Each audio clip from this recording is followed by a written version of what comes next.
yang bersyarat tentunya kalau syaratnya terpenuhi. Ya, saya bernazar saya mau memerdekakan budak kalau saya mendapatkan hasil penjualan sampai 1 miliar, misalnya begitu kan?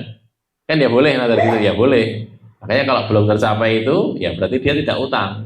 Tapi sudah tercapai itu, nazar bersyarat, syaratnya saya dapat 1 M, nanti saya akan berbuat begini. Nanti yang 100 juta mau saya infakkan ke masjid, misalnya gitu kan. Ini belum tercapai 100 M-nya, berarti orang yang bernazar itu tidak utang, memang belum tercapai kok. Tapi kalau kemudian tercapai, yang nazar itu belum sempat bayar 100 juta ke masjid, terus meninggal dia, lah ini harus dibayar, gitu loh. Saya ulangi lagi, kalau nazar mutlak tanpa syarat, maka dia harus dibayar karena nazar mutlak.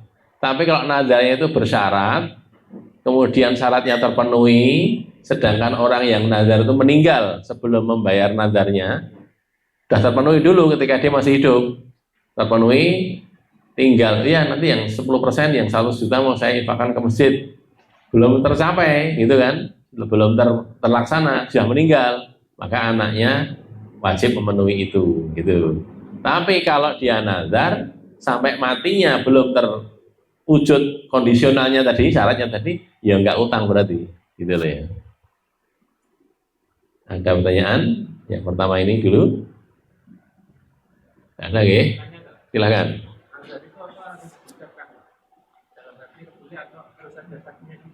Ya sebaiknya diucapkan kalau nazar, karena kalau enggak nanti tidak ada yang tahu.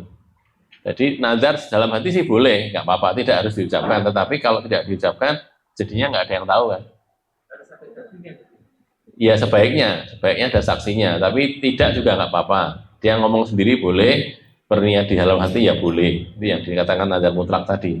Cuman kalau dia tidak mengucapkan, nanti kalau belum terpenuhi kan jadi utang. Nah utangnya kan nggak ada yang tahu gitu. Masalahnya di situ loh ya. Jadi baiknya diucapkan itu kayak wasiat itu loh. Baiknya diucapkan karena begitu. Kalau tidak diucapkan, tidak ada yang tahu, nanti dia sudah meninggal, belum sempat menunaikan nazarnya, maka jadi utang. Nah gitu. Ada lagi?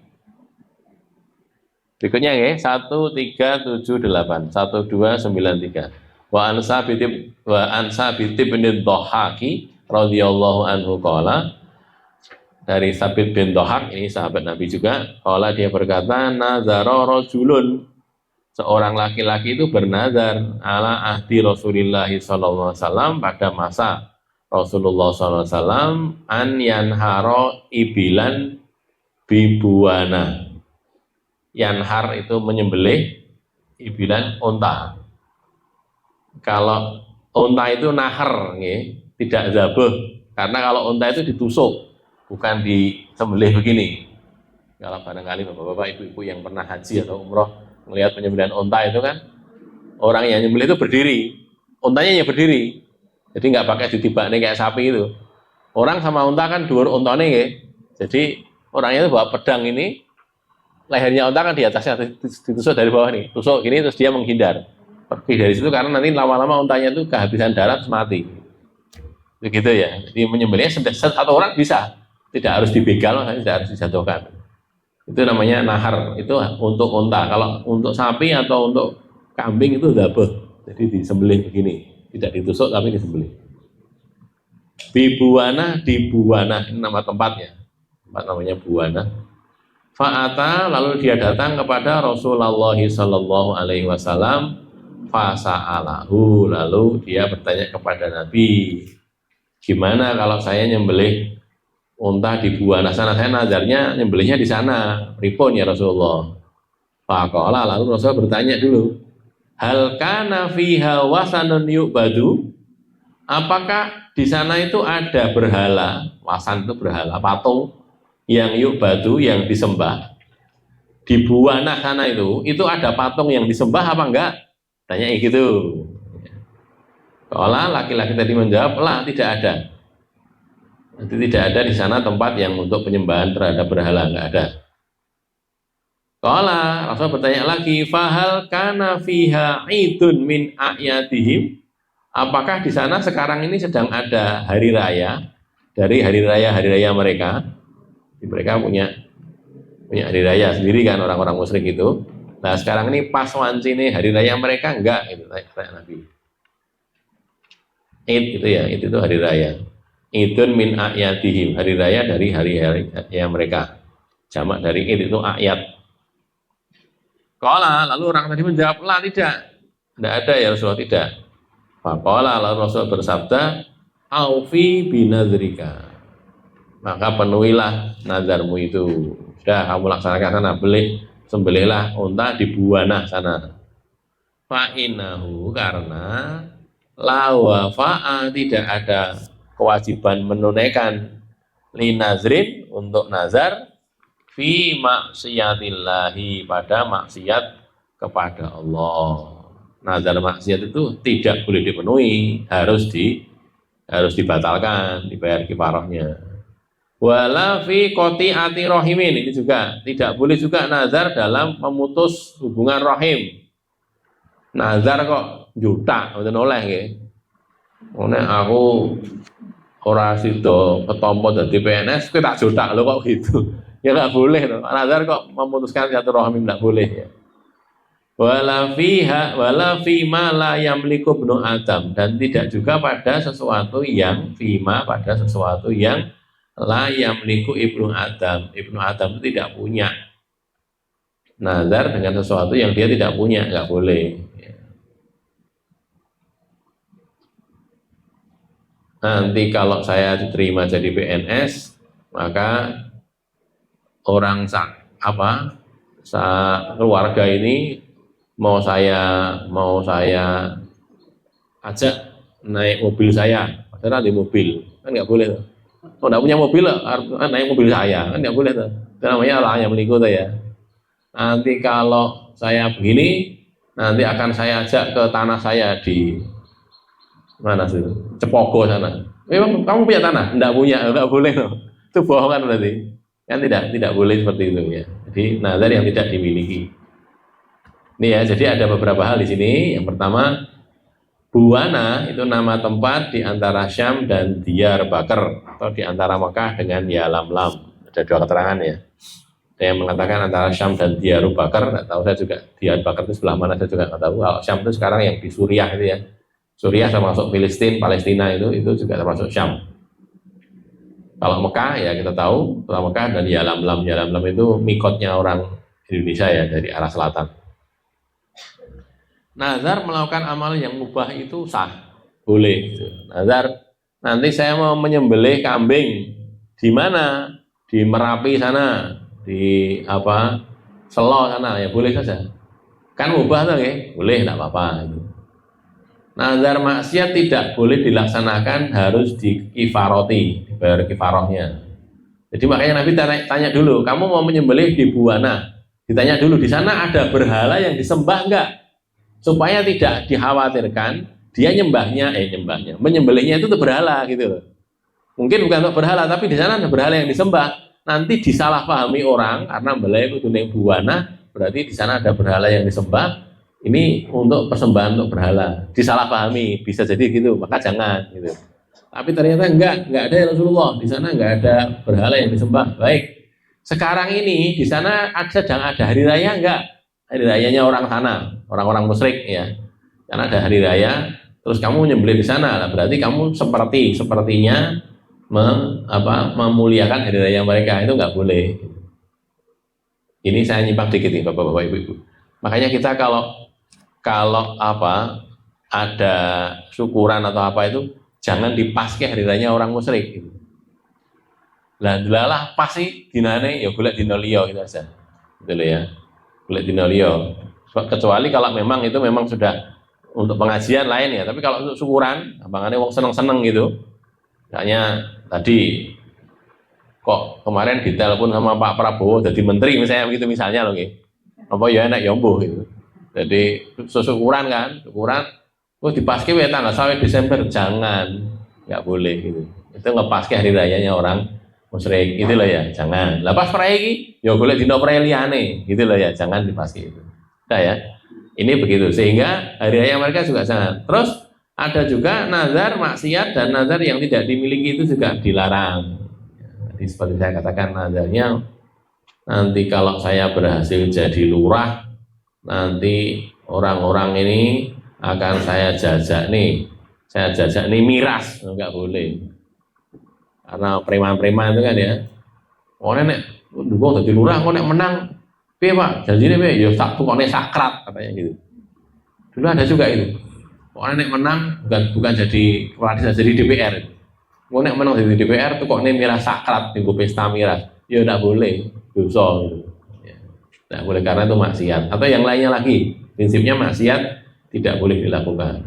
Terus tadi yang terakhir ya, tidak boleh nazar sesuatu yang tidak dimiliki. Artinya orang bernazar itu yang dia punya saja. Ini ada hadisnya ya. Yang pertama dari Sunan Tirmidzi, an Sabit bin Dhahak anin Nabi sallallahu alaihi wasallam qala laisa alal abdi nadrun, tidak boleh, tidak ada kewajiban untuk melaksanakan nazar fima la yamliku, pada apa yang dia tidak mampu, tidak miliki. Jadi tidak boleh gitu. Nazar yang dia tidak punya itu enggak boleh. Sunan Tirmidzi hadis nomor 1527. Kalau menurut Al-Albani hadis ini sahih. Kemudian an Imran bin Husain juga sama isinya ya, anna Nabi sallallahu alaihi wasallam qala, Nabi sallallahu alaihi wasallam bersabda, la nazro, tidak boleh nazar, tidak boleh ada nazar fi maksiatillah, dalam maksiat kepada Allah, wala fi ma la yamliku benu Adam, dan juga pada yang tidak dimiliki anak Adam. Anak Adam itu tidak mempunyai itu. Jadi sudah saya katakan, nanti mau saya gonceng ke naik mobil saya padahal tidak punya mobil, janganlah, itu namanya bohong ya. Saya mau beli mobil dulu ya, nanti kalau kita sudah punya lah baru bicara, belum jangan. Nanti mau saya sembelihkan kambing saya 10 padahal nggak punya kambing, ini jangan. Nanti saya mau beli dulu ya, lain kalau gitu, tapi bilangnya jangan kambing saya gitu, orang duwe kok. Nanti saya mau menyembelih kambing boleh, tapi kalau nanti saya ambilkan dari kambing saya padahal nggak punya kambing, nggak boleh. Itu termasuk fima la yamliku ibnu Adam, sesuatu yang anak Adam tidak mempunyainya. Termasuk juga hal lain, termasuk juga kalau memang dia tidak dalam posisi mampu untuk itu. Mungkin dia sekarang belum punya, tapi dia punya kemampuan untuk beli, ya nggak apa-apa. Tapi kalau sekarang sesuatu yang dia tidak punya sama sekali, nanti kalau saya begini, saya akan membagikan uang kepada RT saya, tiap orang mau saya kasih 100.000, padahal dia nggak punya uang sebanyak itu. Janganlah, termasuk fima layam liku gitu loh ya. Jadi sesuai kemampuan saja, kalau mau berjanji sesuatu sesuai yang dia mampu saja, jangan melakukan sesuatu yang tidak dia mampu. 1379 ini syahidnya ya, walahu syahidun min hadisi Kartam. Ini menurut Imam Ahmad ada di hadisnya Kartam. Kartam itu nama seorang. Syahid bagi suatu hadis adalah hadis yang semakna dengannya, tetapi disampaikan oleh sahabat yang berbeda. Jadi sahabatnya beda. Ya. Jadi kalau hadis itu kan dari rawi, saya Bukhari ya, dari Bukhari, kemudian gurunya sampai sahabat Nabi. Ini ada hadis A misalnya gitu. Isinya Nabi mengatakan begini, tidak diterangkan pokoknya hadis ini. Terus ada hadis ini juga diriwayatkan dengan jalan yang lain atau jalannya sama sampai kepada sahabat itu berbeda. Ini yang menyampaikan Anas bin Malik, yang ini menyampaikan Ibnu Umar. Kejadiannya sama ya, kejadian itu juga. Maka ini disebut syahid dalam bahasa mustalah hadis. Ya, syahid itu hadis yang sama dibawakan oleh sahabat yang berbeda. Tapi kalau tabi ya, tabi atau tawabi jawabnya itu hadis yang sama dibawakan oleh sahabat yang sama. Wong iki padha gitu loh. Yang nyampaikan itu sama. Hadisnya ya itu juga. Nah, itu berarti itu namanya tabi, tapi dengan syarat yang lain, syaratnya berbeda. Itu sekedar tambahan keterangan ya. Sebelum lanjut ke 1380, barangkali ada pertanyaan? Tidak ada ya.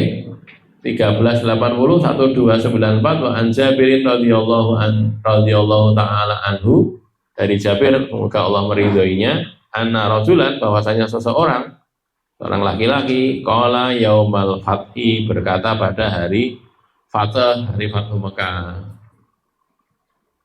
Apa katanya? Ya Rasulullah, wahai Rasulullah, ini nazartu, sesungguhnya saya itu bernazar. nazartu. Nazarnya apa? In fatahallahu alaika makkata. Jika Allah membebaskan, Allah membuka alaika untukmu makkata Mekah. Jika Allah membuka kota Mekah, dibebaskan untuk muslimin ya. Terus an usolliya fi Baitul Maqdis. Saya tuh mau sholat di Baitul Maqdis. Jadi nek Mekah nanti jadi bebas, jadi merdeka, jadi apa? Dimenangkan oleh kaum muslimin. Saya mau sholatnya tidak di Mekah, di Baitul Maqdis, di Masjidil Aqsa, Baitul Maqdis itu ya. Bagaimana ya Rasulullah? Ini tanya gitu loh. Saya sudah bacot nazar, nanti kalau ada Fathu Mekah, Allah membebaskan kota Mekah untukmu ya Rasulullah, maka saya akan sholat di Baitul Maqdis. Bagaimana itu? Fatwanya gimana? Faqala Rasul bersabda, "Sholli hauna." Kamu sholat di sini saja. Di sini itu di Mekah maksudnya ya. Ini kan pas Fathu Mekah ya. Nah, kamu sholat di sini aja, di Baitullah, di apa? Di Ka'bah ini saja. Fasa'alahu, lalu dia bertanya lagi. Ya Rasulullah, saya sudah bacot nazar, nanti kalau Allah membebaskan kota Mekah untukmu, saya mau sholat di Baitul Maqdis. Bagaimana? Sholli hauna, sholat di sini. Yang kedua kali ya, sudah sholat di sini saja. Sudah ada yang Baitul Maqdis itu. Fasa'alahu, lalu bertanya lagi pada Nabi. Diulang lagi, ya cuma dua kali, nggak cukup 3 kali. Saya itu sudah nazar ya Rasulullah, kalau engkau diberi atau dibebaskan kota Mekah untukmu, maka saya akan sholat di Baitul Maqdis, di Masjidil Aqsa sana. Nabi mengatakan yang terakhir itu fasya'nuka idzan, ya terserah kamu kalau gitu. Nek kowe ngeyel ya karepmu gitu. Gitu loh ya. Pokoknya saya sholat di Baitul Maqdis, sholat ning kene wae. Kula niku pernah baca nazar, sholat ning kene wae. Yang terakhir, kula baca nazar, ya karepmu. Itu terserah kamu, fasya'nu kaidah, terserah kamu.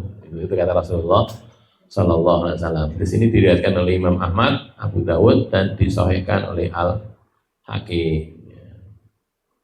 Nah ini ya, jadi kalau dari hadis ini dulu, ini jadi dalil bahwa orang yang bernazar melakukan ibadah di tempat yang tidak lebih afdal. Ini ya penting ya, di tempat yang tidak lebih afdal dulu. Nah ini tak kasih blok ya. Melakukan ibadah di tempat yang tidak lebih afdol daripada tempatnya sekarang, tidak lebih afdol, itu tidak wajib memenuhi nazarnya. Saya ulangi lagi, orang bernazar, nanti kalau saya, sekarang ini misalnya, saya jualan saya ini berhasil, laku sekian banyak, tidak tahu sebenarnya berapa itu ya, 50 juta atau 100 juta itu, saya mau Jumatan di Masjid Demak gitu. Kan ada juga lagi wong nazar ya sholatnya ada Masjid Demak. Saya masih ingat dulu, masih ingat zaman saya masih di Jogja itu, di daerah Jalan Magelang masuk tuh ya, di daerah Gedongan itu, maksudnya lurahnya Sinduadi itu, Pak Kaum di desa itu yang jadi imam itu bilang, nggih niki mungkin kula njing-njing mboten saged ngimami, mergane kula kalih Pak Kaum sak Sinduadi mriki ajeng dijak teng Demak. Ajeng salat Jumat teng Masjid Demak. Nggih raketang mung pisan salat Jumat teng Masjid Demak. Waktu saya berpikir, bedanya apa salat Jumat di Masjid Demak atau di Masjid Al Barokah sini? Bedanya apa? Bedanya kok adoh gitu loh. Dari sini kan jauh toh nggih. Dolan rono kan adoh gitu. Tapi ganjarannya lo sama gitu. Sama. Masjid itu yang beda cuma 3. Nanti kita lihat di hadis berikutnya ya. Masjidil Haram, Masjid Nabawi, sama Masjidil Aqsa. Itu cuma 3 itu yang utama itu. Lainnya podo kabeh gitu. Maka misalnya kita nggih, delala kok ya wong karena belum tahu nggih. Maaf, saya minum dulu.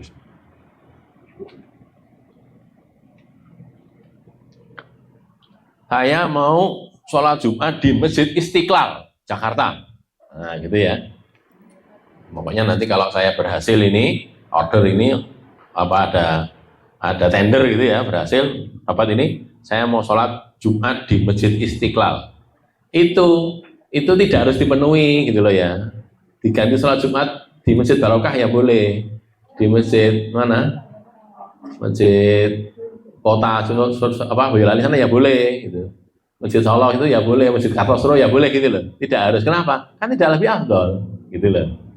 Sekarang ya, ini di sini ada perbandingan. Ada Masjidil Aqsa, ada Masjid Baitul Maqdis dari Masjidil Aqsa dengan Masjidil Haram. Ya. Ini dikatakan tidak lebih afdal karena memang iya. Kita lihat ini ya di hadis di poin berikutnya. Masjidil Haram adalah tempat yang paling utama untuk sholat. Kemudian Masjid Nabawi Madinah, lantas Baitul Maqdis atau Masjidil Aqsa itu yang ketiga. Ranking tiganya Masjidil Aqsa. Hadisnya ini dari Sahih Bukhari. Kho ini Bukhari, mim itu Sahih Muslim ya. Ini alamatnya di hadis ini. Kalau di Sahih Bukhari di 1190, kalau di Sahih Muslim di 1394. Nabi bersabda, ini sabda Nabi ini ya. Salatun fi masjidi hadza. Salat di masjidku ini, masjidnya Nabi, Masjid Nabawi, khairun min alfi salatin. Lebih baik daripada 1000 kali salat fi ma siwahu, pada masjid yang lainnya. Di tempat lain, di masjid yang lain. Illal masjidal harami, kecuali Masjidil Haram.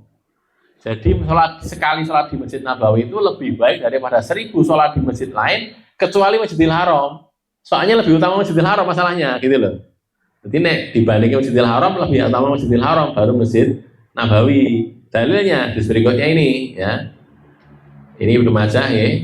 Menurut Albani hadisnya sahih 1406 1406.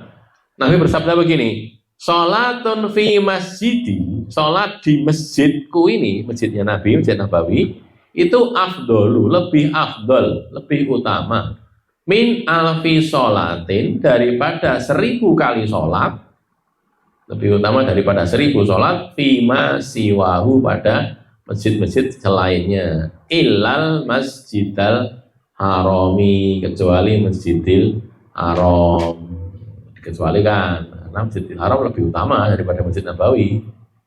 Wa sholatun fil masjidil harami, dan sholat di Masjidil Haram itu afdolu, lebih utama daripada mi'ati alfi sholatin, 100.000. Mi'ah itu 100, al itu 1000, 100.000.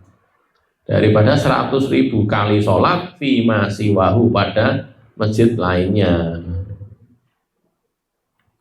Masih kurang satu sebenarnya ya hadisnya ini. Kalau sholat di Masjidil Aqsa itu lebih baik daripada 500 sholat, ya, 500 sholat di masjid yang lain. Jadi kalau Masjidil Haram itu bandingannya sekali sholat di sana itu lebih baik daripada 100.000 kali sholat di masjid kita, masjid manapun juga di dunia ini. Kemudian kalau dibandingkan dengan Masjidil Nabawi, jadi tidak 100.000 tetapi 100 kali toh ya. Kalau di masjid dari bawah ya, dari bawah, Masjidil Haram itu 500 kali sholat. Sekali sholat di sana itu lebih baik daripada 500 kali sholat di masjid lainnya. Kalau di Masjid Nabawi, 1 kali sholat lebih baik daripada 1000 kali sholat di masjid yang lain. Kalau di Masjidil Haram itu 1 kali sholat sama dengan atau lebih baik daripada 100.000 kali sholat di masjid lainnya. Berarti sholat di Masjidil Haram dengan sholat di Masjid Nabawi itu lebih utama mana? Sholat di Masjidil Haram. Selisihnya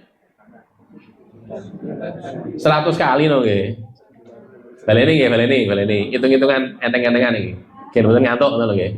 Sholat di Masjid Nabawi lebih baik daripada 1000 kali sholat di masjid lainnya. Gitu.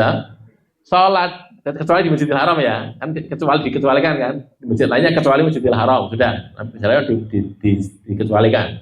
Sholat di Masjidil Haram lebih baik daripada 100.000 kali sholat di masjid lainnya. Berarti sholat di Masjidil Haram lebih baik daripada Masjid Nabawi berapa kali lipat? 100, gitu ya.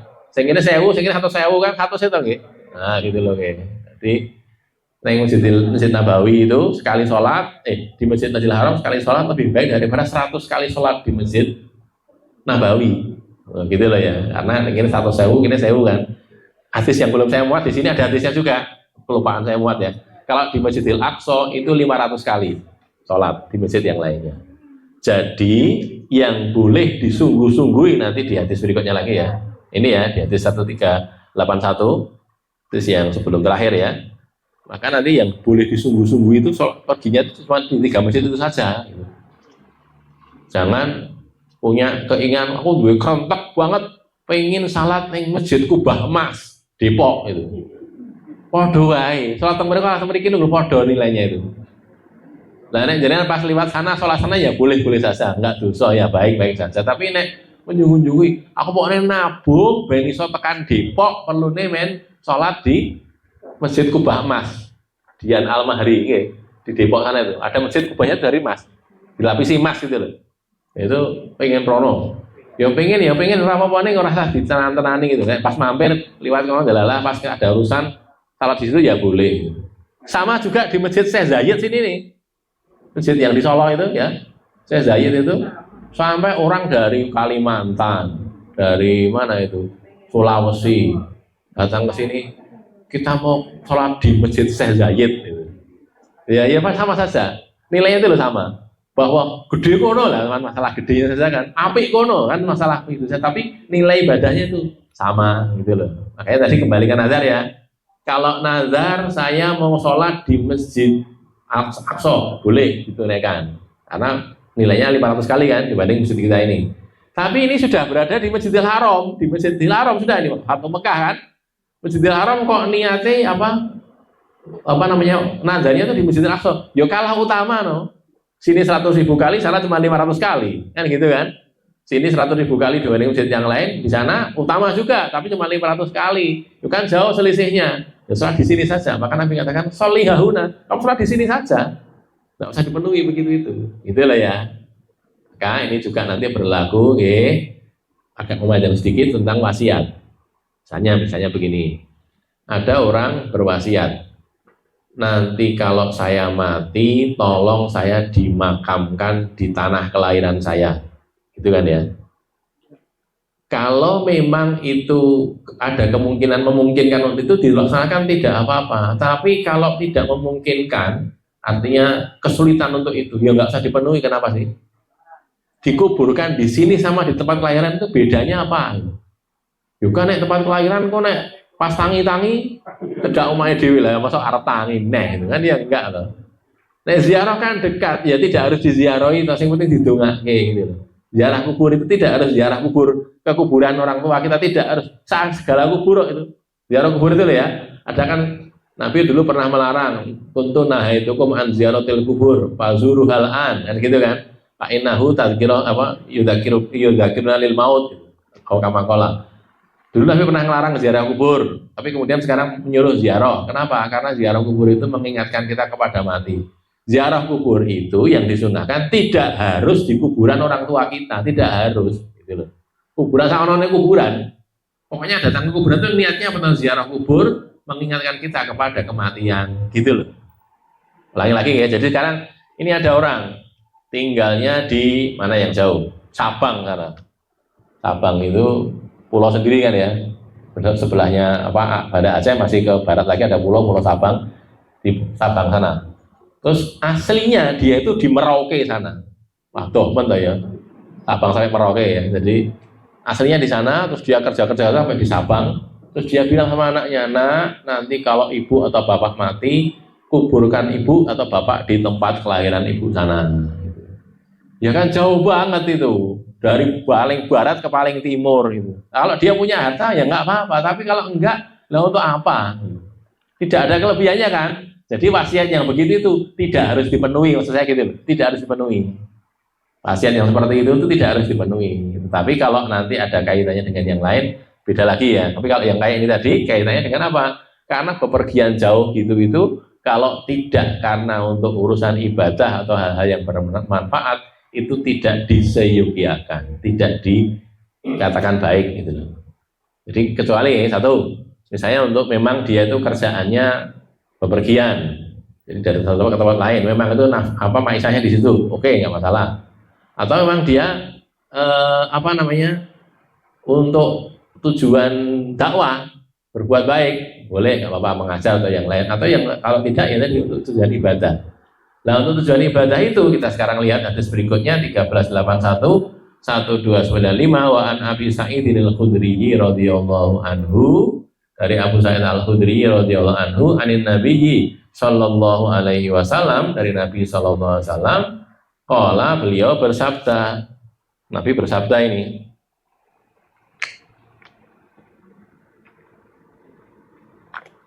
la tusyaddur rihal, janganlah disangat-sangatkan, disungguh-sungguhi, ar-rihal bepergian, janganlah disungguh-sungguhi, ditelan-telani bepergian, illa, kecuali, ila salasati masajida, ketiga masjid. Tidak usah ditenan-tenani anggone arep lunga itu, kecuali ketiga masjid saja. Apa itu? Masjidil Haram satu, yang kedua wa Masjidil Aqsa, dan Masjidil Aqsa di Palestina yang sekarang di okupansi, dijajah oleh Israel itu ya, di wilayah Masjidil Haram, Baitul Maqdis, dan Masjidi Hadza, dan masjidku ini, Masjid Nabawi maksudnya, Masjid Nabi. Di sini sahih, muttafaqun alaih, lafadznya milik Imam Al-Bukhari. Bepergian ke masjid manapun di dunia itu tidak boleh diusahakan dengan sungguh-sungguh atau dipenting-pentingkan, kecuali ke salah satu dari tiga masjid. Apakah Masjidil Haram, apa Masjid Nabawi, apa Masjidil Aqsa. Itu boleh gitu loh. Kita nabung, tenanan, pengen datang ke sana boleh, karena memang ada keutamaannya. Gitu ya. Di samping berhaji atau berumroh, kalau di Masjidil Haram itu, di sana sholatnya nilainya 100.000 kali lipat dibanding sholat di masjid lain di bumi ini, gitu. Karena keutamaan itulah, maka aku sak rono, bismillah, aku nabung gini so tekan kono. Bahkan ada yang naik motor, gitu. Naik motor tekan kono itu ada. Naik pit ada juga itu. Naik sepeda ontel, masya Allah. Sampai sana, nggak kasih naik pit itu. Ada juga. Itu kok kayak gitu? Kalau niatnya benar dapat ini malah kebaikan. Karena memang bersungguh-sungguh ke sana boleh gitu. Gitu loh ya. Nah, cara wong Madura dulu naik pesawat, tapi naiknya itu dari roda itu. Kejadian betul itu. Orang itu hampir mati gara-gara kan tertutup ya. Jadi roda pesawat itu dia waktu pesawat mau berangkat itu dia namplok di situ. Nanti kan ketika naik kan ditutup ya, munggah tuh rodanya itu. Dan dia ada di situ itu. Subhanallah, saya dapat cerita itu luar biasa. Sampai akhirnya diselamatkan, karena kalau dia lama-lama di situ bisa mati gitu. Selamatkan. Tujuannya mau pulau pengen kaji katanya gitu. Nah ya sih, ada yang seperti itu ya. Jadi tenanannya itu dihargai, sungguh-sungguhnya itu, bahwa mau ke sana naik apa, mau naik sepeda motor atau naik apapun, jalan darat gitu ya, berusaha pokoknya lewat nyabrang ke Malaysia, terus ke Thailand, ke mana Myanmar, itu naik sampai ke India, naik sampai ke terus ke barat sana, sampai ke utara dikit, tembus, asal orang melu ke bom apa namanya perang saja, gitu. Lepas bom liwat ya, sampai situ, sampai di Mekah ya boleh, nggak apa-apa itu. Menyungguh-nyungguh itu boleh. Nah konon sekarang ini, wallah alam, ini dapat berita belum lama ya.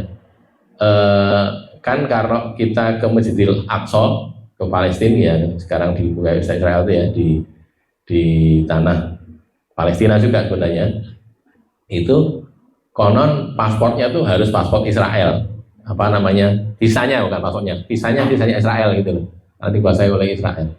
Nah dulu pernah ada fatwa ulama yang memboikot, sudah kita nggak usah ke sana saja karena menguntungkan Israel, karena mendapatkan uang dari hasil visa tadi, berkunjung ke sana, bayarnya kepada Israel. Tapi belakangan akhir-akhir itu ternyata malah berubah. Berubahnya kenapa? Orang-orang Israel itu tidak suka kalau muslimin berkunjung ke Masjidil Haram, Masjidil Aqsa maksudnya, Masjidil Aqsa ya, Baitul Maqdis. Tidak suka, walaupun mereka terima uang banyak, tapi jangan banyak-banyak ke sana, khawatir nanti kalau mereka tidak bisa mengambil alih tanah itu, gitu loh ya.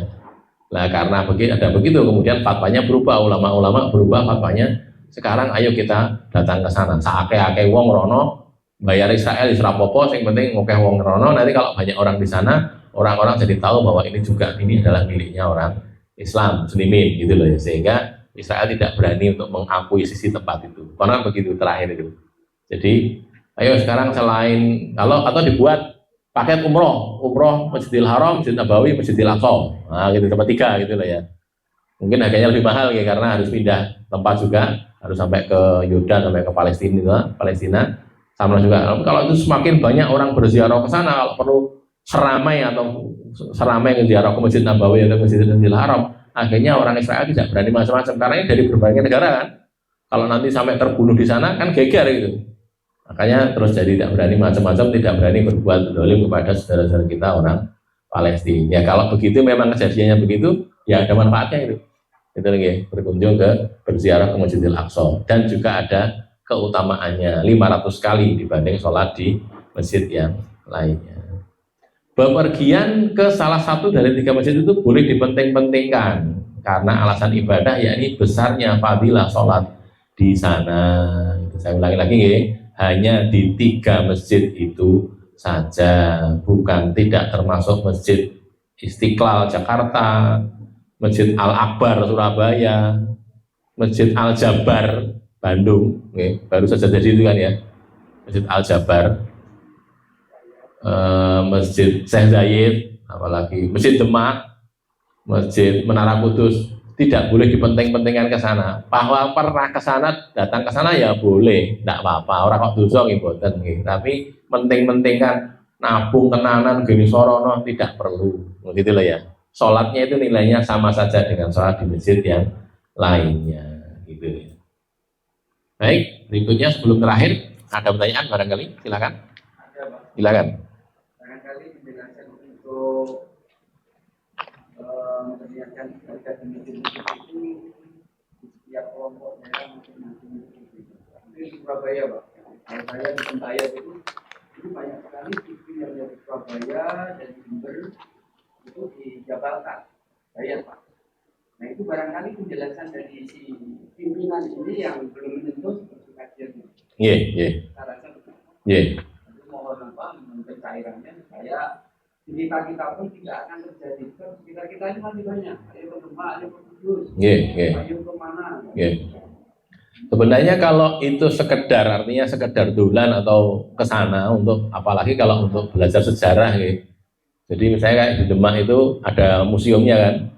Ada museumnya, terus kita belajar dengan Sultan Fatah itu, Raden Patah ya, Sultan Fatah itu bagaimana, lalu Sunan Demak itu bagaimana dalam pengajaran, itu sebenarnya baik-baik saja, tidak apa-apa, ada kebaikannya. Tapi kalau di sana karena meyakini itu ada tuah, lah itu jadi masalah.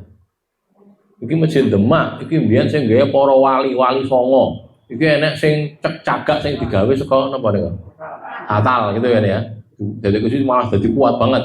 Begitu itu, kalau itu sebagai sejarah ya boleh saja, tapi kalau meyakini itu adalah sesuatu yang lebih dari masjid lain, keliru, nggak boleh, karena tidak ada dalilnya. Sama juga masjid di Masjid Ampel, saya ini Sunan Ampel, kita datang ke Masjid Ampel, terus ingin belajar, Sunan Ampel caranya dakwah, boleh saja, baik-baik saja, atau memang ingin ketemu komunitas muslimin di sana, kemudian kono terus menjalin hubungan dengan muslimin, ya boleh saja, baik-baik saja, tidak ada masalah. Cuman kalau meyakini bahwa di situ itu lebih utama daripada di tempat lain, itu yang tidak boleh, gitu ya, karena tidak ada dalilnya. Nah ini tentunya kalau kita sampaikan kepada saudara-saudara kita yang ziarah Wali Songo itu mestinya lebih hati-hati kita, berhati-hati jangan sampai jadi geger gitu loh ya. Sebagai sebuah ilmu disampaikan boleh, tapi ini loh ya, jadi kita sampaikan aja, dengan ziarah-ziarah gitu. Baiknya, jenengan juga belajar tentang bagaimana Wali Songo dulu dalam berdakwah untuk pelajaran bagi kita gitu loh ya. Ben caranya ngadepi wong klenik itu yang ngomong gitu kan ya. Kalau nek terus caranya membeli sampi caranya, lo kan baik lah itu, bagus kan itu. Nah gitu. Tapi kalau sekedar tadi, orang yang kene utama, wong kene iki nggih sing gawe ya Pak wali kuwi. Jadi sholat yang kene iki luwih apik tinimbang sholat yang masjid dhewe. Enggak ada dalilnya, gitu loh ya, enggak ada dalilnya. Ada lagi? Silakan. Ini tata tadi sholat, jadi masjid Haram itu 100.000. Rumah yang masjid, sholatnya di hotel. Apakah ini juga itu itu karena kalau juga? Jadi itu memang di sana, saya dapat cerita malah dari teman yang haji itu ya. Di sana itu ada ulama yang mengatakan yang dinamakan Masjidil Haram itu adalah masjid di tanah haram, gitu loh. Ada ulama yang mengatakan begitu, sehingga ini ceritanya gini, teman saya yang haji ini mau ke Masjidil Haram, dari hotelnya diberitahu, loh mengapa harus ke Masjidil Haram, di masjid di depan situ juga bisa kok. Loh enggak, saya cari keutamaan. Jawabannya iya, namanya Masjidil Haram itu adalah masjid di tanah haram, gitu loh. Ulama mengatakan begitu. Wallahu a'lam, Allah alam. Saya mengikuti ulama yang menyatakan bahwa Masjidil Haram itu yaitu ya Ka'bah itu, gitu loh. Masjid di situ itu namanya Masjidil Haram. Kalau kita sholat tidak di situ walaupun di tanah haram, ya tidak mendapatkan keutamaan ini. 100 ribunya nggak dapat, gitu loh. Jadi baiknya ya tindak ke Masjidil Haram sana dari hotel. Ini masjid, hotel lagi ya tanah haram ini. Kan masjidnya ya. Jadi Masjidil Haram ya di sini. Ada yang mengatakan begitu. Terus saya katakan tadi ada saudara kita, teman saya gitu. Ternyata gitu di sana tuh gitu. Oh ya wes, memang ada yang berpendapat begitu ya monggo. Karena mungkin dia punya keyakinan gitu ulama tadi. Tapi saya kali lagi kalau saya mengikuti yang menyatakan Masjidil Haram itu ya masjid yang ada Ka'bahnya itu. Diperluas iya bisa. Jadi sekarang sudah cukup luas loh ya. Cukup daripada dulu kan. Seperti Masjid Nabawi. Masjid Nabawi itu yang sekarang ada ini ukurannya sudah lebih luas daripada kota Madinah zaman dulu. Jadi sakuto jadi masjid kabeh sekarang ini. Jadi gambarannya nggih, Bapak-bapak, Ibu-ibu yang pernah haji, pernah umroh kan, kalau ke Masjid Nabawi, kita keluar sampai di halaman, keluar halaman itu kan sudah baki toh nggih. Tanah kuburan baki itu. Baki itu dulu di luar kota Madinah, di luar kota, bukan dalam kota itu. Jadi orang kalau mau ke Baki itu keluar kota dulu, baru sampai Baki. Gitu. Nah sekarang ini bukan di luar kota, itu ya gendeng sama halamannya Masjid Nabawi kan gitu kan. Memang Masjid Nabawi itu diperbesar sampai 100 kali lipat dari ukuran asalnya, ping 1C gitu. Nah jadi itu sah, artinya gini loh maksud saya. Orang kok Masjid Nabawi ini zaman Nabi Nuh ya enggak gitu, ini diperlebar, diperpanjang, ya masih termasuk Masjid Nabawi juga gitu. Kayak Masjidil Haram tadi. Masjidil Haram zaman Nabi kan tidak sebesar sekarang, jauh dong ya.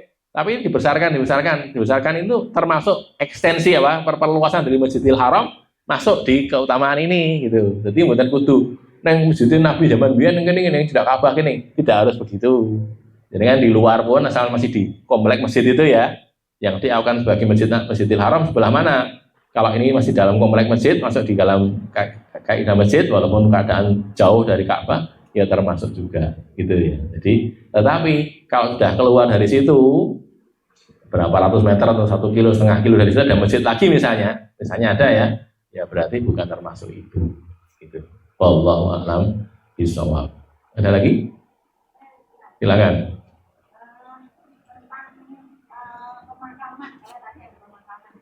Ya.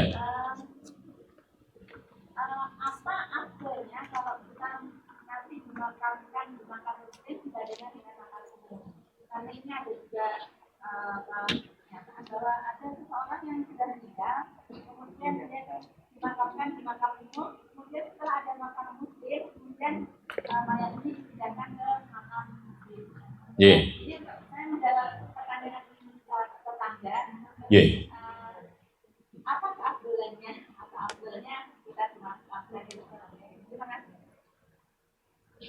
Jawabannya begini, di hadis itu ada kejadian ya, jadi Jabir bin Abdullah, bapaknya namanya Abdullah kan, ini juga sahabat Nabi. Abdullah itu meninggal, lalu Abdullah itu dimakamkan, kemudian Jabir itu memindahkan makam bapaknya itu ke tempat lain. Ini nanti kaitannya sedikit dengan pemindahan jenazah ya, satu makam ke tempat yang lain. Terus dibolehkan oleh Rasulullah itu. Karena Jabir merasa ini kok makamnya di sini saya pindahkan aja. Alasannya waktu itu saya lupa. Alasannya ya sekedar Jabir merasa tidak enak itu saya pindahkan atau bagaimana, tapi Rasul membolehkan. Yang kedua, ada sahabat Nabi, saya lupa namanya. Dia itu sudah meninggal, lalu anaknya itu diprimeni istilahnya. Diprimeni sama yang meninggal ini, bapaknya ini menyatakan bahwa nyuruh supaya pindahkan saya dari tempat ini karena tempat ini basah gitu. Jadi kemudian ternyata ketika dicek di situ kebanjiran. Makam itu kebanjiran, terus dia pindahkan ke tempat lain yang tidak kebanjiran. Ada kejadian begitu gitu loh ya. Nah, terus apa balik pertanyaannya, apa keutamaannya makam dimakamkan di makam muslim, sekarang ini makam umum. Keutamaannya di mana? keutamanya adalah satu ya, cara orang memakamkan di makam muslim itu akan diatur berdasarkan cara pemakaman Islam. Di cara pemakaman Islam itu bagaimana toh?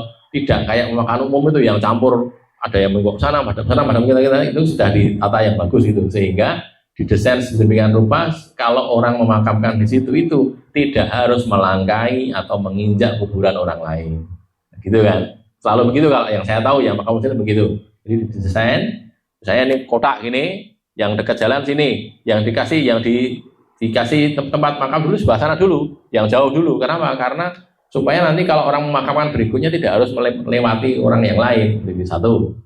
Yang kedua, kita tidak tahu kalau ini ya. Yang kedua, memang di alam kubur, ini alam gaib ya, alam gaib. Di alam kubur itu kan bukan alam dunia. Itu sebagaimana dulu di alam roh itu al arwahu junudun mujannadah. Ruh itu sebagaimana pasukan yang dibariskan. Kalau dia saling kenal maka idza ta'arafa ta'alafa wa idza satu lagi saya lupa tanakaro gitu kan ya. Kalau dia saling kenal maka dia mendekat jadi bertaut hatinya. Kalau dia tidak saling kenal bermusuhan maka dia akan menjauh. Itu di alam ruh begitu. Nah kalau kita gambarkan, ini kita tidak tahu karena alam gaib ya, kita gambarkan seperti alam roh itu ya sama sebenarnya. Jadi orang itu akan lebih suka dekat dengan orang yang bertaut hatinya dengan dia, gitu loh. Walaupun sekali lagi kuburan itu bukan alam kubur loh, ya. Jangan salah. Jadi, ada yang mengatakan alasannya, engko nek sing kula disiksa, kene krungu piye? Lah, memang kita tahu alam gaib, kan bukan itu masalahnya. Tadi kembali ke yang tadi, keadaan itu memang tadi kaitannya memudahkan orang yang memakamkan. Yang kedua, cara orang ziarah itu, ini nggak ada orang Islam kabeh gitu loh. Jadi kalau kita mau mengucapkan Assalamualaikum ya ahla diyar itu orang Islam kabeh gitu. Nanti kita masuk ke kuburan, enak wong Kristen, enak wong Konghucu, enak wong Buddha, Assalamualaikum ahla diyar, ya kan nanti angel lagi. Gitu loh ya. Walaupun sekali lagi saya sampaikan, nah, salah paham. Yang namanya alam kubur itu bukan kuburan, bukan. Alam kubur itu alam gaib. Kita tidak tahu lokasinya di mana, tidak tahu. Pokoknya kuburan itu tidak tahu kita. Yang jelas alam gaib kita tidak tahu. Itu yang ada di situ kuburan, iya kuburan, tapi bukan alam kubur, atau kita tidak tahu alam kuburnya ada di mana, gitu ya. Jadi kembali yang tadi pertimbangannya tadi yang pertama cara pemakamannya lebih muslim, lebih islami itu kita tahu. Yang kedua cara kita menjenguk ziarah itu lebih mudah juga. Ya, itu utamanya dari arah itu yang dohir ya. Kalau yang tadi tentang ruh tadi kita kembali ke hadis al arwahu junudun mujannadah. Ruh kita dulu sebelum lahir ke dunia itu ruh itu saling bertaut. Yang baik akan cocok dengan yang baik, yang buruk cocok dengan yang buruk gitu loh. Kalau orang baik sama orang buruk zaman dulu ya, ini zaman alam roh loh ya, itu akan saling mengingkari, nggak gaduh gitu loh. Maka ini keterangan dari guru saya ya.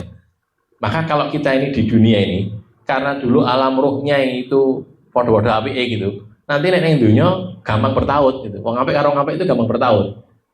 Tapi kalau di sini apik sini elek, sulit bertaut sebagaimana di alam roh dulu juga gitu. Nah, gitu loh ya.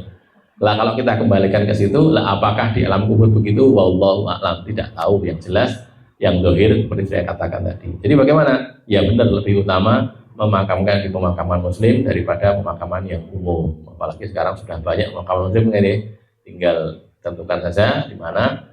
Kalau di tempat mbah-mbah saya di Karangkajen Jogja sana itu, makam Karangkajen itu selalu cukup untuk orang situ. Kenapa? Karena ditumpuk gitu. Jadi kemarin terakhir anak dari sepupunya ibu saya ya, ibu saya yang sudah sepupu orang Jogja sana, putranya beliau itu meninggal, dimakamkan ya di tempat mbahnya gitu. Di situ sama gitu, karena sudah cukup lama kan, sudah dimakamkan di tempat itu juga, jadi satu di situ. Jadi sehingga cukup, tempatnya cuma kecil gitu, di belakang masjid Karangkajen itu ya, itu cuma kecil tapi cukup untuk banyak orang karena itu tadi. Dan konon yang saya dengar juga di situ memang melayani pemakaman siapapun juga, tapi syaratnya harus mau ditumpuk gitu. Jadi tidak boleh menentukan mungkin undang-undang nggak boleh gitu. Satu-satunya yang tidak ditumpuk kalau tidak salah di situ ada pemakamannya Kiai Ahmad Dahlan di situ. Ya, apa namanya Kiai Ahmad Dahlan pendiri Muhammadiyah itu di situ dan tidak ditumpuk kalau itu ada di situ terus. Yang lain-lainnya digonta-ganti. Ini sudah cukup lama tumpuki dengan yang lain. Biasanya keluarganya biasanya sih, tapi tidak melulu pada keluarganya. Itu ya. Gitu karena apa? Bila ini tadi kan sak makam ki muslim kabeh gitu loh. Ada lagi? Silakan.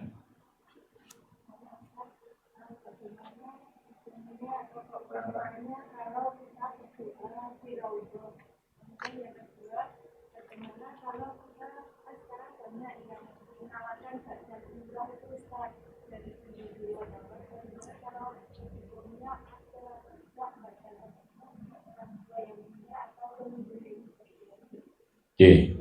Yang pertama tentang doa di Raudhah, ini memang ada hadisnya kan ya. Bainal Buru wa Mimbari Raudhatun min Riyadil Jannah gitu. Jadi memang ada keutamaannya di situ, ada bagian-bagian yang utama. Kalau di Masjid Nabawi di Raudhah itu, kalau di Mekah di Masjidil Haram ada makam Ibrahim kan gitu kan ya. Ada Hijr Ismail macam-macam itu ada di dekat Hajar Aswad dan sebagainya. Memang ada tempat-tempat yang mustajabah. Kalau di Raudhah ya baik saja, di gampangannya. Kalau sekarang pakai aplikasi katanya gitu. Daftarnya pakai aplikasi. Jadi daftar-daftar nanti bisa masuk pada jam yang dia terdaftar itu. Nanti kalau mengulang lagi, ya bisa, kadang-kadang bisa, kadang-kadang enggak. Gitu. Sudah sekali ya sudah. Ya boleh saja berdoa di sana lebih baik ya karena ada hadisnya. Yang kedua tentang apa tadi? Badal umroh ya. Badal umroh. Jadi begini, kalau haji memang kan ada umrohnya gitu. Tapi kalau hukum umroh sendiri itu memang ulama berbeda pendapat. Ada yang mengatakan wajib, ada yang mengatakan sunnah. Umrohnya loh, gitu. Karena gini, kalau yang hajinya jelas wajib, ya. Dan setiap kali haji mesti kan ada umrohnya, tuh ya. Haji selalu ada umrohnya. Dan sekarang umroh mufradah, umroh sendiri itu hukumnya apa? Ulama berbeda pendapat. Bagi yang mengatakan wajib, bagi yang mampu, ya berarti kalau dia tidak bisa menunaikan berarti ada badalnya. Karena ini kewajiban, gitu kan ya. Kayak Nabi ditanyai oleh seorang perempuan wanita khosam itu kan ya, tanya ya Rasulullah, bapak saya ini wajib haji tapi dia tidak bisa naik kendaraan, tidak kuat naik kendaraan, padahal harus naik kendaraan ke Madinah, apakah saya boleh berhaji untuk dia? Nabi mengatakan boleh, kamu bisa menghajikan dia, jadi badalnya gitu. Kalau dipahami begitu karena umroh ini wajib, maka ya ada badalnya karena bisa berangkat gitu. Tapi kalau sunnah ya tidak ada wong sunnah kok. Sunnah itu berarti tidak usah dibadali, wong ora dilakoni ora apa-apa. Gitu loh ya. Nah, tinggal mana yang dipilih. Kalau memahami itu sebagai satu kewajiban, karena memang ada ulama yang mengatakan itu kewajiban ya. Kalau itu kewajiban ya berarti harus ada badalnya ketika dia terhalang dari kewajiban itu. Ada lagi? Atau lagi hadis lagi ya? Mungkin rampung nih. An Umar qala qultu ya Rasulullah, aku bertanya wahai Rasulullah, Umar bin Khattab ini nazartu fil jahiliyah, saya itu bernazar di masa jahiliyah an a'takifa lailatan, bahwa saya mau iktikaf satu malam fil Masjidil Haram, di Masjidil Haram. Dulu masa jahiliyah itu saya pernah nazar, saya mau iktikaf sewengi di Masjidil Haram. Qala Nabi bersabda, aufi binadrika, kamu penuhi nazar kamu itu. Muttafaqun alaih, diriwayatkan oleh Bukhari Muslim, wa zadal Bukhari fi riwayatin, dan Bukhari menambah dalam riwayat lain, Pak takafa lailatan, dia beriktikaf, Umar beriktikaf satu malam. Di sini intinya nazar kebaikan sebelum masuk Islam itu boleh dilaksanakan atau malah disuruh untuk melaksanakan. Nazarnya mau iktikaf, iktikaf kan beribadah loh ya, Masjidil Haram semalam, ya boleh. Menyimpang sedikit, yang namanya iktikaf itu apa toh? Iktikaf itu berdiam di dalam masjid dalam satu rentang waktu tertentu untuk tujuan ibadah. Itu namanya iktikaf. Jadi bisa satu malam, bisa 3 jam, 4 jam ya bisa 10 hari bulan Ramadan itu. Jadi tidak harus 10 hari buatan, gitu ya, tidak harus iktikaf 1 hari 1 malam boleh. Gitu. Tapi niatnya itu berdiam diri di masjid dalam satu rentang waktu tertentu. Tak ditentukan jumlahnya ya, untuk tujuan ibadah. Tujuan ibadah. Walaupun neng masjid, rong dino rong wengi, neng apa masang listrik, ya tidak, iktikaf namanya. Bukan iktikaf, itu tujuannya bukan ibadah kok. Bukan gue nyambut gaya, iya, tapi bukan itu maksudnya. Ibadahnya ya ibadah masjid. Apakah sholat, apakah ngaji, apa sholat malam atau apa taklim atau yang lain gitu lah ya. Itu ibadah begitu maksudnya. Jadi kalau tujuannya walaupun di masjid, kok neng masjid kok betah men lah, neng ini wifi ini kenceng kok, Mulai wifi nih, ya orang itu ibadah jenenge, orang itu itikaf gitu ya, bukan itikaf namanya. Bahwa jenengan pas ibadah kemudian menggunakan wifi masjid ya boleh saja, nggak apa-apa. Tapi niatnya bukan itu kan, niatnya ibadah. Gitu. Maka dengan niat ibadah. Nah, kalau saudara-saudara kita Nahdliyin kan biasanya kalau suruh masuk masjid, al-masuk masjid suruh berniat itikaf. Nawa itu itikaf, lillah kan itu kan. Kenapa? Karena niatnya mau itikaf ini, walaupun cuman 2 jam. Lah ngopo lah salat ning masjid aku tak salat ning ngono salat tahiyatul masjid, baca Quran 1-2 setengah juz atau seperempat juz gitu ya, atau berapa rukuk gitu. Terus nanti apalagi di situ mau mengaji atau apalagi sudah 2 jam balik lagi ke tempat lain. Itu diniati itikaf jadi itikaf. Itulah ya. Jadi bisa 1 malam, bisa sehari semalam, bisa cuma beberapa jam saja, tapi niatannya tadi niat itikaf untuk beribadah. Ada pertanyaan? Silahkan, monggo. Tapi kaitannya dengan satu mimpi yang dikaitkan dengan orang meninggal terus dilaksanakan itu apa? Ya.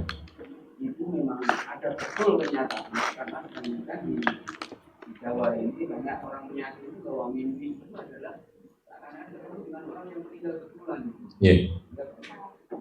Mohon diperjelas lagi ketika kita nanti di kampung-kampung kita ada pertanyaan semacam itu kita menjelaskan secara benar. Yeah. Jadi begini, yang jelas kita tidak tahu alam barzah, ya, alam kubur kita tidak tahu. Nah, apakah ada orang yang kemudian bisa menemui, itu juga tidak ada dalilnya. Nah, cuman kok ada ngimpi begitu bagaimana? Bisa jadi itu karena ilham, bukan wahyu kalau manusia biasa kan, ilham dari Allah. Memang Allah menyampaikan itu kepada orang yang dimaksud itu. Karena ada kejadian juga, ada kejadian orang ini punya utang, gitu ya, orang punya utang, lantas dia merimpeni keluarganya, aku sih diutang, dong tak bayar neng ngurisi bulan, gitu. Ternyata dicek betul ternyata. Nah ini apakah orang tadi menemui begitu? Tidak. Ini lebih kepada Allah menyampaikan. Jadi bukan orang yang mati tadi, barangkali ya orang yang mati tadi orang lain, atau memang Allah menciptakan makhluk atau bagaimana, atau cuma di alam mimpi saja memberitahu bahwa begini kejadiannya, gitu lah ya. Jadi bisa saja terjadi kalau Allah menghendaki. Cuman yang kita dapatkan dalilnya memang tidak ada orang mati bisa ketemu orang hidup, itu tidak ada dalilnya. Nah, kita dapati gitu loh ya. Nah, dalam mimpi ya tadi, kalau mimpi kan bisa jadi orang itu, bisa jadi yang lain. Tapi mimpi kayak orang itu kan ya bisa. Apa sulitnya bagi Allah kan gitu kan ya untuk menciptakan yang seperti itu. Satu mimpi yang apa itu istilahnya dramatis atau apa itu pernah saya sampaikan di sini ya. Saya pernah menerjemahkan satu kitab, judulnya itu 100 cerita orang mimpi ketemu Nabi. Salah satu ceritanya itu kisahnya di bahasa Bani Abbasiyah, setahu saya. Pas khalifahnya siapa saya lupa itu, Al-Ma'mun atau siapa lupa.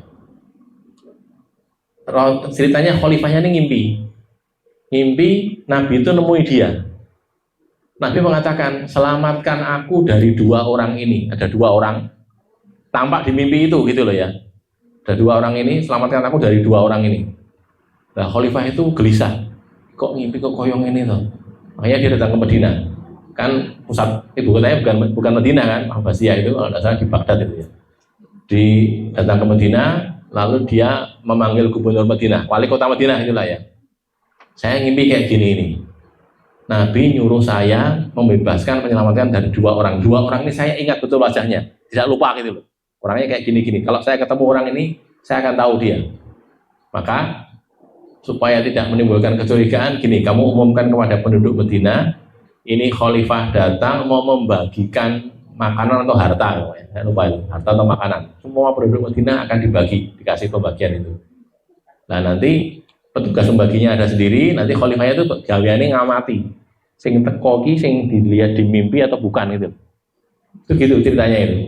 Jadi betul, akhirnya penduduk Madinah itu dikumpulkan, dibagikan pembagian. Kalau cara kita sembako gitulah ya, bansos lah, bansos itu. Bansos tapi dari khalifah, bansos hall, nah, gitu. Bansos dari khalifah, bukan banpres, bukan. Ini dari khalifah dibagikan, lalu dia mati. Satu persatu orang yang ngambil itu dia mati oleh khalifah itu. Tidak ada. 2 orang itu tidak ada. Sudah selesai, apakah sudah mendapatkan ya khalifah? Tidak ada dari mereka itu. Anda yakin? Saya yakin. Saya ingat betul wajahnya itu. Tidak ada dari semuanya. Sekarang kamu cari lagi. Jangan-jangan ada penduduk Madinah yang belum datang. Cari lagi, nggak ada. Ini semua penduduk Madinah sudah datang. Sudah ada semua ini tadi. Sudah ada semuanya. Terus ada laporan dari bawahannya gitu mengatakan ada, wahai khalifah, wahai gubernur, Pak Wali Kota, ini ada satu rumah ini disewa oleh pendatang. Pendatangnya itu bukan dari Arab lah, dari luar Arab gitu. Mereka datang ke sini 2 orang. Mereka itu tujuannya ke sini untuk bisa beribadah di Masjid Nabawi. Dari jauh datang nyewa rumah di dekat Masjid Nabawi. Tiap hari mereka ke Masjid Nabawi untuk beribadah.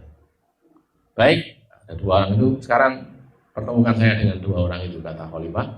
Ketika dipertemukan, ternyata betul 2 orang ini ternyata wajahnya persis, bukan persis, sama memang. Yang dia lihat dalam mimpi dengan yang dia lihatkan sama, betul. Akhirnya 2 orang ini ditahan dulu, dia ditahan, ditanyai apa yang kalian lakukan di Madinah ini.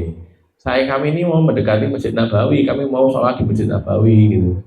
Akhirnya karena dicurigai berbuat sesuatu, digeledah rumahnya itu. Rumah yang di situ digeledah sampai dalam, sampai peneliti, itu ternyata ditemukan lubang di rumah itu, ada lubang itu. Setelah ditelusur mengarah ke Masjid Nabawi, mengarah ke arah makamnya Rasulullah di rumahnya Aisyah kan ya, makamnya Rasulullah kan di kamarnya Aisyah, mengarah ke situ. Terus sedikit lagi tembus ke situ, tembus ke makam Rasul itu. Sampai akhirnya dipertanyai apa yang kalian lakukan selama ini. Ternyata 2 orang itu berniat untuk mencuri jenazahnya Nabi Sallallahu Alaihi Wasallam. Gitu loh. Karena jenazah Nabi kan masih utuh kan, tidak hilang kan, tidak dimakan oleh tanah kan. Jenazah Nabi dicuri oleh 2 orang tadi. Mereka ini kalau yang satu ke Masjid Nabawi, yang satu itu menggali parit, gitu, menggali terowongan tadi, menggali sampai ke arah Masjid Nabawi sana. Nanti satunya ke masjid gantian, nanti gantian ke masjidnya gantian gitu. Kalau ini bagian ke masjid, ini yang bagian menggali. Nanti yang ini ke masjid, ini bagian yang menggali gitu. Berdua itu gantian begitu. 2 orang ternyata orang Yahudi. Orang Yahudi diselundupkan ke situ memang tujuannya untuk mencuri jasadnya Nabi Sallallahu Alaihi Wasallam. Lah itu ketika saya baca itu, ini ya bukan hadis kan ya, cuma riwayat saja kan ya, bukan dari Nabi. Orang-orang sekarang meriwayatkan begitu. Lah itu terus ngimpi tadi kan berarti nyotol lah itu. Mengatakan bahwa kamu selamatkan aku dari 2 orang ini. Ternyata mereka mau mencuri jasadnya Rasulullah. Ditanya kemudian orang itu 2 orang itu dihukum, nggak tahu dibunuh, dipenggal atau diapakan, pokoknya dihukum itulah. Dan jenazah Rasulullah selamat, tidak lagi dicuri orang. Sesudah itu konon ya ini. Konon kemudian sekarang ini bukan sekarang, sudah dulu. Di kompleksnya kuburan Nabi itu kan ada kuburan Nabi, Abu Bakar dan Umar ya, 3 orang kan. Itu di samping-sampingnya sampai ke bawah-bawahnya sana dicor pakai besi gitu. Pakai cor-coran besi itu, jadi besi yang dipanaskan kemudian dicorkan di situ sehingga orang tidak bisa ngambil dari bawah, nggak bisa. Jadi tertutup dari kanan, kiri, belakang, depan itu ya, semua arahnya tertutup, ke bawahnya juga di bagian bawah sana, nggak tahu berapa meter dari permukaan tanah sampai ke bawah sana ditutup semuanya, sehingga orang tidak bisa ngambil tanah pun tidak bisa dari situ. Karena tertutup sama sekali. Konon begitu ya, wallahu a'lam bishawab. Ini untuk menjawab pertanyaan tadi ya. Jadi memang kadang-kadang mimpi itu mengabarkan sesuatu betul. Tapi apakah orang yang dalam mimpi itu orang yang sesungguhnya terjadi? Wallahu a'lam. Bisa jadi ya, bisa jadi tidak gitu loh. Yang jelas Allah membuat begitu ya, bisa saja. Ada lagi? Cukup ya? Qul qouli hadza astaghfirullah li wa lakum alhamdulillahirabbil alamin. Silakan kalau mau mendengarkan.